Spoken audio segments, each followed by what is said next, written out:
नमस्कार. PTR न्यूजमध्ये आपलं स्वागत आहे. महाराष्ट्र शासनाने वेगवेगळ्या विभागाला भरघोस निधी दिला. त्यापैकी एक विभाग म्हणजे आपला आरोग्य विभाग. या विभागाला अतिशय चांगल्या प्रकारे सुविधा देण्याचं काम महाराष्ट्र शासनाने केलेलं आहे. यामध्ये शिंदे सरकारच्या काळामध्ये केस पेपर काढला जायचा, त्याला पैसे माफ केले. आता केस पेपरलाही पैसे लागत नाही. तर काय काय सुविधा आहेत आणि त्या सुविधांचा सर्वसामान्यांना काय फायदा होऊ शकतो याविषयी आपण आपल्याबरोबर डॉक्टर गेजगे आहेत, जे खर्डी उप आरोग्य केंद्र आहे त्या आरोग्य केंद्रामध्ये कार्यरत आहेत. त्यांच्याबरोबर आपण चर्चा करणार आहोत, माहिती घेणार आहोत की नक्की काय काय सुविधा या दिल्या जातात. डॉक्टर साहेब नमस्कार, आपलं स्वागत आहे PTR न्यूजमध्ये. आपल्या हॉस्पिटलमध्ये रुग्णांना काय काय सुविधा दिल्या जातात आणि कशा प्रकारे रुग्णांची सेवा केली जाते? नमस्कार, माझं नाव डॉक्टर अजय गेजगे. मी प्राथमिक आरोग्य केंद्र खर्डीचे कार्यरत आहे. तर आपल्या दवाखान्यात ANC क्लिनिक असेल काय असेल तर हे सगळं दर आठवडे आयोजित केलं जातं. लहान मुलांचं वॅक्सिनेशन असेल किंवा आपले प्रौढ लोक आहेत त्यांची कॅम्प वगैरे घेतले जातात. त्यांना रेफरल सर्व्हिस, अत्यावश्यक सेवा आपल्याकडं 24 तास चालू असते. आणि पेशंटला काय जास्त रेफरल सर्व्हिसेस वगैरे म्हणा, डिलिव्हरी म्हणा, परत डोळ्याचे कॅम्प वगैरे, कॅटरॅक्टचे कॅम्प वगैरे आपल्याकडे होतात. यातून आपण आपल्या सगळ्या जनतेला सर्व्हिसेस काय असेल ते देतो. सलाईन वगैरे जी लावली जाते कसं असतंय काय? सलाईन आपल्या इकडं 4-5 सलाईन दिवसाला होतं. BP वगैरे तपासून आपण सलाईन लावतो. म्हणजे पेशंटला समजा लूज मोशन्स वगैरे जास्त होत असेल तर आपण सलाईन वगैरे लावतो. रक्ताची साखर वगैरे कमी असेल, विकनेस असेल तर आपण सलाईन लावतो. ब्लडच्या तपासण्या कोणत्या कोणत्या? ब्लडच्या तपासण्या आपल्याकडे सर्व होतात. ANC प्रोफाईल आपल्याकडे सर्व होतं. HIV, AGBC असेल, HCV असेल, आपल्याकडे सर्व तपासण्या होतात. CBC, RFT, LFT सगळ्या तपासण्या आपल्याकडे होतात. गरोदर मातांना काय काय सुविधा आहेत?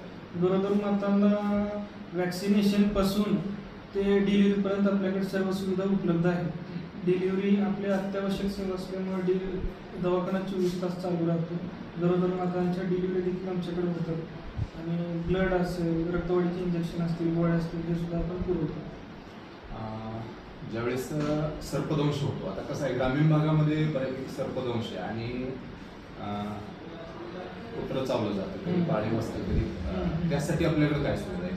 सर्पदंशासाठी आपल्याकडं पॉलिव्हॅलंट ASV म्हणून येतं, अँटी स्नेक वेनम, जे आपल्या 4 सर्पांच्या जातींवरती ते चालतं. ते आपल्याकडं पुरेसा साठा त्याचा आहे. आणि रेबीजसाठी जर कॅटेगरी 2 पर्यंत आपण देऊ शकतो. अँटी रेबीज वॅक्सिन रॅबिटवर जे म्हणतो. जर कॅटेगरी 3 असेल तर त्याला इक्विरात द्यायला लागतं, ते फक्त सोलापूर सिव्हिलला मिळतं. तर रॅबिटवर आपल्याकडे आहे. आपण ज्यांना श्वानदंश झाला आहे त्यांना आपण ट्रीटमेंट देतो. आता इथं आपल्याकडं नेत्र तपासणी जी आहे ती कधी होती? नेत्र तपासणी आपल्याकडे सोमवारी 2 ते 4 मध्ये होती. काय लोकांचे ऑपरेशन वगैरे लोकांची वगैरे ती गादेगावला कॅम्प हे करतात, तर ते गादेगावला ऑपरेट होतात पेशंट.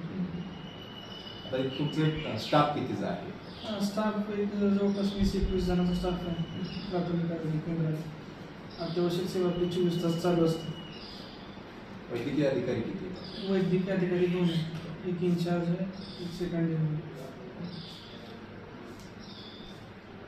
बघा, ज्या खाजगी दवाखान्यामध्ये आपण लाखो रुपये घालवतो, 1000 रुपये, साधा तुम्हाला ताप जरी आला तरी पेशंटला कमीत कमी 1000 रुपये घालवावे लागतात ग्रामीण भागामध्ये. शहरी भागामध्ये तुम्ही जर पंढरपूरसारख्या सिटीमध्ये गेला तर मग ते सांगाल त्या तपासण्या तुम्हाला पैसे देऊन कराव्या लागतात. त्याच तपासण्या इथं फ्रीमध्ये होतात. त्यामुळे सर्वसामान्य लोकांनी शासकीय हॉस्पिटलचा खरंच उपयोग करून घेतला पाहिजे. हॉस्पिटलमध्ये बदल झालेले आहेत आणि इथं जी सुविधा पाहिजे त्या सुविधा बऱ्यापैकी उपलब्ध झालेल्या आहेत. त्याच्यामुळं सर्वसामान्यांनी या ठिकाणी आलं पाहिजे आहे.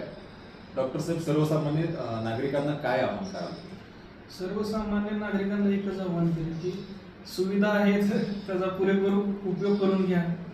ECG मशीन असेल, बाहेरच्या ECG ची किंमत 300-400 रुपये ते आपल्याकडे फ्रीमध्ये होते. ECG CBC ची किंमत पण आहे बाहेर, ती फ्रीमध्ये होते. त्याचा आपण लाभ घेतला तर चांगलं आहे. BP शुगर तर तुम्ही कसं आहे प्रत्येक पेशंटला,